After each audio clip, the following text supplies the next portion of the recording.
Kita buka dengan informasi pertama, Saudara. Lonjakan kasus positif COVID-19 di Aceh mengalami penurunan dalam beberapa hari terakhir. Dari angka biasanya mencapai 50 orang lebih kasus positif perharinya, kemarin kasus positif di Aceh hanya sebanyak 25 orang. Dengan angka ini, diharapkan masyarakat akan semakin sadar untuk menjaga kesehatan serta menerapkan protokol kesehatan dan kehidupan sehari-hari dalam beraktivitas. Hal ini sangat mempengaruhi penyebaran COVID-19 di Aceh. Data dari Dinas Kesehatan Provinsi Aceh pada tanggal 3 November kemarin, kasus baru terkonfirmasi positif sendiri hanya mencapai 25 orang. Ini merupakan angka yang turun drastis dibandingkan minggu-minggu sebelumnya yang perharinya bisa mencapai 50 lebih.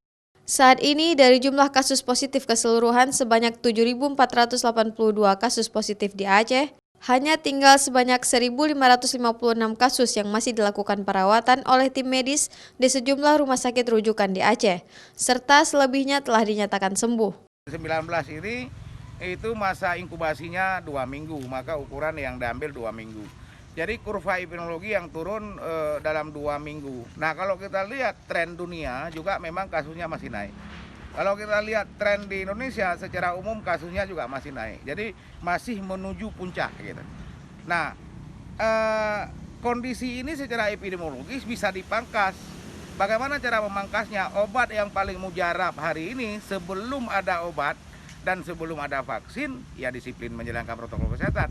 Kalau prediksi kapan ini akan melandai, itu sangat tergantung kepada misalnya kapan masyarakat kita disiplin melakukan pencegahan. Selain itu, angka kematian di Aceh oleh COVID saat ini berada di angka 272 orang. Oleh sebab itu, meskipun angka positif menurun, masyarakat tetap diminta untuk waspada dan menerapkan protokol kesehatan saat beraktivitas. Syahril, Kompas TV, Banda Aceh.